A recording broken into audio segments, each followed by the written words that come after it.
Scorpion EXO. What up, Biscuits? In today's video, we will be reviewing the Scorpion EXO-ST1400, one of the newer helmets from Scorpion. This helmet is one of the flagship helmets from Scorpion. It weighs in at 3.2 pounds, one of the lightest in its class thanks to its carbon fiber reinforced design. Now, let's unbox this thing.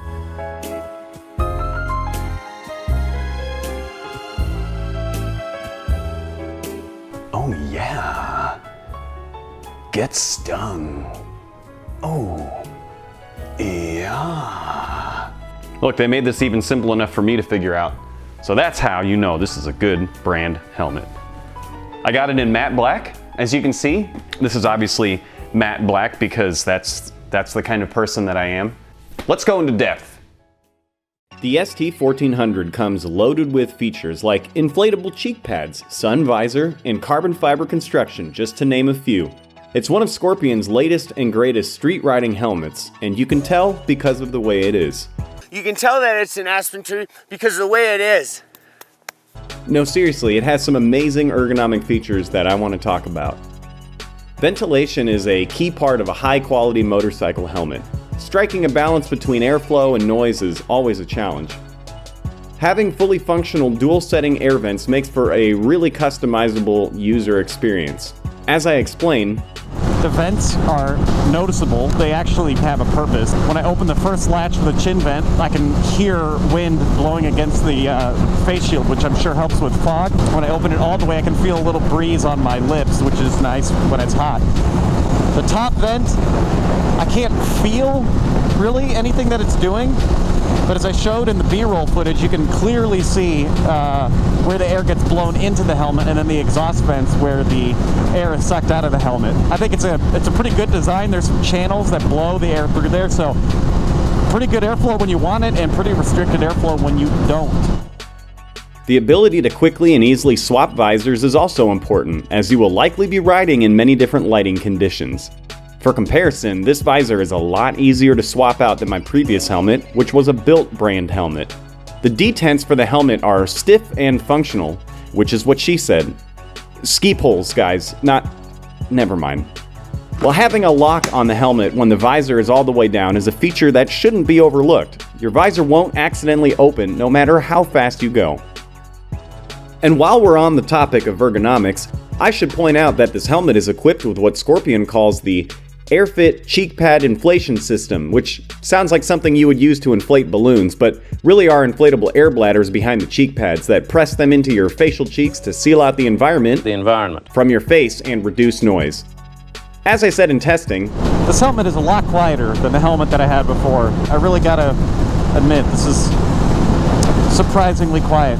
Nothing like having your helmet hug your dome a little tighter at high speeds while also shutting out the noise.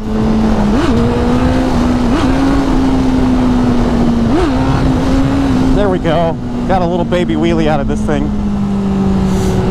Disassembly is a huge pain in the rear vent on some helmets, especially because many cheaper helmets don't allow you to take it entirely apart to clean it.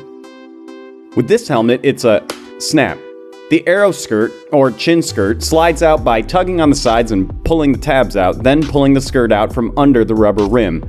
Also notice the emergency tabs. These are for emergency personnel to rip out the cheek pads before removing your helmet in the event of an accident, for which I have to give Scorpion an A+ for the forethought, because this means that emergency personnel don't have to wiggle and pull on your possibly already broken neck to get the helmet off, and that could be the difference between being paralyzed or not. Next, the cheek pads come off by unsnapping the snaps and pulling it out towards you. But mind the Velcro on the back of the pads, as this seems extraordinarily fragile. Also, mind the location of the white snap-in points, as you'll need those to locate the cheek pads when putting it all back together. The crown pad is super easy to remove. Just watch. Putting it back together is simple. Just do what you did to take it apart, but in reverse. If you have any loose screws, which you shouldn't, you, screwed up. Scorpion threw in a bonus feature, or a hidden track if you will. If you go to the last song on the album and scroll to the end, you'll find that they threw in not only an additional clear visor, but they also included a pin-lock anti-fog insert. It's basically a face shield shaped insert with a raised bead along the perimeter that creates an air gap behind the face shield. This will dramatically reduce fogging in colder weather. Thanks for that, Scorpion. But unfortunately, we also have to talk about things I don't like about the ST1400 because the honeymoon is over, y'all. The biggest gripe I have is the sun visor and its positioning. You could drive a semi-truck through the gap between the sun visor and the nose shield.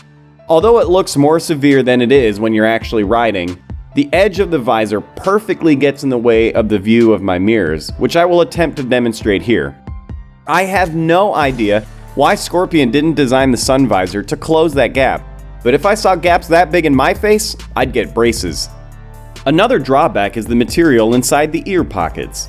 Although the ear pockets are a great design feature that give your Dumbo-sized ears room to hear all the wonderful sounds your motorcycle makes, the material inside the ear pockets makes it nearly impossible to mount Bluetooth comm speakers.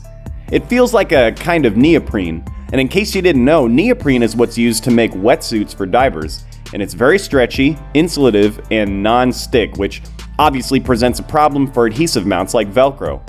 Like a politician, you can get something to stick with enough convincing, but it constantly feels like they'll flake out on you. One more thing about this helmet is that This shit's expensive. at around $400 sticker price, it's not really made for the ultra-low budget conscious. However, the argument that you should spend your money protecting your noggin make a lot of sense, especially with the features this helmet has. However, this helmet is made in China, and that really should factor into the price. And for certain styles of economics, this could be a big no-go. So the big question, should you buy this helmet? When compared to other top-of-the-line street helmets and brands currently available, such as the Shoei RF1200 or the Arai Corsair, both of which are more expensive by the way, the ST1400 comes in clutch with the features previously mentioned. It doesn't run circles around competing flagship helmets, but definitely provides competition in an already crowded market. I'm excited to see how this setup works for me. Got a lot of positive things to say about this helmet.